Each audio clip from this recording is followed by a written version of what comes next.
Doctora, compañeros, tengan ustedes muy buenas noches. Nos tocó exponer el nacimiento, modificación y extinción de los derechos y los hechos y actos jurídicos. 1. La adquisición y mantenimiento de los derechos. La adquisición es el acto de obtener algún producto o servicio mediante una transacción. Esto exige que la demandante realice una orden de compra y que el pago sea aceptado por el ofertante. En nuestro Código Civil boliviano, en los artículos 103 y 110, donde nos habla de modos de adquirir la propiedad se adquiere por ocupación, por accesión, por usucapión, por efectos de los contratos, por sucesión mortis causa, por la posesión de buena fe y por los otros modos establecidos por la ley.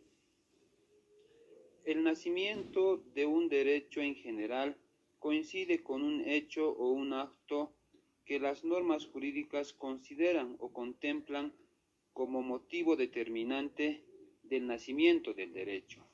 Entre los derechos con relevancia jurídica que deberíamos considerar se encuentran, en primer lugar, el nacimiento de las personas, en sentido propio, que determina la forma automática que tiene derecho a la vida, a la integridad física y moral, al nombre, derecho a todos ellos integrables dentro de la categoría de los derechos de la personalidad.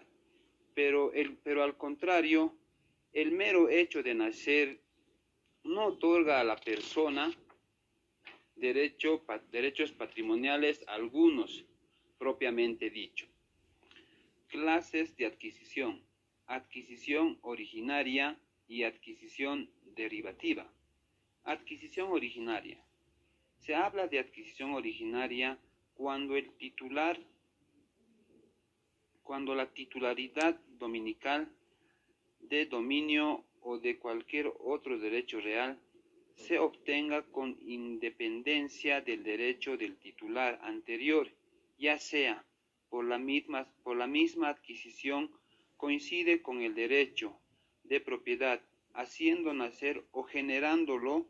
Tal ocurre en el supuesto de la ocupación de bienes muebles vacantes o abandonados, porque la titularidad jurídica real, propiedad o cualquier otro derecho real limitado que sea susceptible de posesión se consigue sin estar fundamentada en el derecho del titular anterior a través, por ejemplo, de la usucapión. Adquisición derivativa. La adquisición derivativa tiene lugar cuando el titular cede o transmite su derecho real, propiedad o cualquier otro siempre que sea transmisible, uso o habitación. Por ejemplo, en otras personas que pase a ser el nuevo titular. El nuevo titular ocupa la posición del anterior y por consiguiente el contenido y extensión de sus derechos se mantienen en las mismas condiciones en que los ostenta el titular. Ahora bien, el anterior titular puede transmitir íntegramente su propiedad, su propio derecho o una facultad de éste. Así el propietario puede enajenar su derecho a la propiedad o bien constituir un usufructo a su hipoteca, manteniendo su titularidad dominical. Para referirse técnicamente a ambas eventualidades, se suele subdistinguir dentro de la adquisición derivativa entre traslativa y constitutiva. Adquisición derivativa traslativa. Mediante ella se transmite o adquiere el mismo derecho del titular anterior. El propietario vende, el acreedor hipotecario cede su crédito hipotecario al otro. Adquisición derivativa constitutiva. El titular transfiere o transmite parcialmente su derecho, dando origen a un nuevo derecho real. El propietario constituye un usufructo. El usufructuario otorga a otra persona el derecho de habitación sobre la casa. El superficiario constituye una hipoteca. La confrontación entre adquisición originaria y derivativa no es la única clasificación posible de la causa de adquisición o modo de adquirir, aunque resulte la más útil y operativa. La clasificación de una causa de adquisición como originaria o derivativa no está privada de consecuencias prácticas. En caso, por ejemplo, de adquisición originaria de la propiedad, ésta se ha de presumir libre de cualquier otro derecho real, limitado, que anteriormente le afectara. Así pues, la ocupación o la usucapión, además de traer consigo la extinción del derecho propietario del titular anterior, comportan la extinción de los derechos reales y cargas que pesen con anterioridad sobre la cosa. Buenas noches, yo soy el alumno Óscar Manuel Careaga. Yo les voy a hablar sobre la extinción y la pérdida de los derechos. Un derecho se extingue cuando la cosa desaparece o se destruye, o también cuando muere el titular de un derecho personal no transmisible, como por ejemplo lo que ocurre con el usufructo, que está establecido durante la vida de una persona y cuyo fallecimiento no da lugar a que sea transmisible a sus herederos.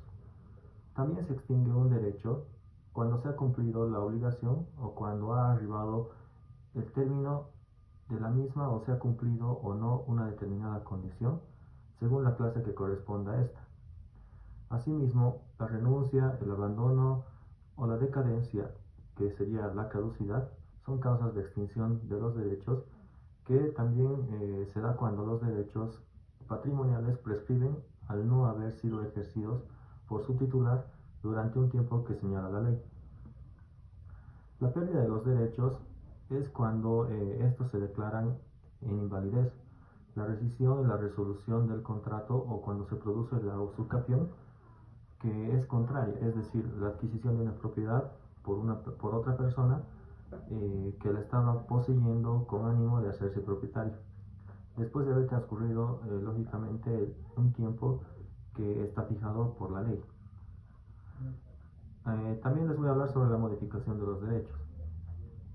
Un derecho se modifica o se produce la modificación de un derecho cuando se transforma en su contenido conservando su identidad natural. Tal es el caso de la cláusula penal en una obligación incumplida, que no podrá ser ya honrada solo con la prestación inicial, pues accesoriamente se hizo exigible la cláusula penal, que es una sanción convencionalmente impuesta para el caso de no cumplimiento de la obligación en los términos en que ésta fue estipulada. Los hechos jurídicos, podemos mencionar que con la necesidad o con la necesaria introducción que se realizó anteriormente, debe mencionarse que un nacimiento, la modificación o la extinción de un derecho tiene su origen en los hechos jurídicos, por lo que es preciso esbozar un concepto del mismo. En ese sentido, podemos decir que un hecho jurídico es aquel que por sí solo o junto con otros produce un efecto de derecho. Los hechos jurídicos son muy variados y de hecho hay distintas clasificaciones y subclasificaciones. En primer lugar, ellos pueden ser naturales y humanos, según se verifiquen sin o con el concurso de la acción humana respectivamente. Hechos simples y hechos complejos, según que el supuesto normativo esté constituido uno o por varios hechos singulares, hechos positivos y negativos, según que consistan en una realización o en una omisión. Los hechos humanos se distinguen en voluntarios e involuntarios. Los voluntarios a la vez se dividen en ilícitos e lícitos. Los primeros se subdividen en actos o negocios jurídicos y actos meramente ilícitos o simples actos ilícitos, y los ilícitos se subclasifican en dolosos y culposos. Los hechos humanos involuntarios pueden ser conformes o contrarios al ordenamiento jurídico. Hechos jurídicos voluntarios son las actuaciones lícitas o ilícitas del hombre que producen consecuencias del derecho, aunque estas consecuencias no sean deseadas por su autor. Esto significa que el autor desea la realización del mismo, por ello es voluntario, pero no quiere las consecuencias jurídicas. Hechos jurídicos voluntarios lícitos son aquellos hechos jurídicos que se denominan delitos y son de carácter doloso, como por ejemplo el homicidio, y también culposo, como por ejemplo un accidente de tránsito. Hechos voluntarios ilícitos son las conductas antijurídicas, daños imputables a su autor, que obligan a reparar los daños que guarden adecuada relación de casualidad con ellas. Los actos jurídicos, definición, es un hecho que se manifiesta mediante la voluntad humana para crear y transmitir, modificar o extinguir relaciones del derecho. Por ejemplo, el matrimonio, compra y venta, el testamento, y también se clasifican en unilaterales, bilaterales y también gratuitos u onerosos. Y también es formales o no formales. Y los actos jurídicos unilaterales es aquel cuya existencia determina por la declaración de una sola persona. Ejemplo, tenemos el testamento.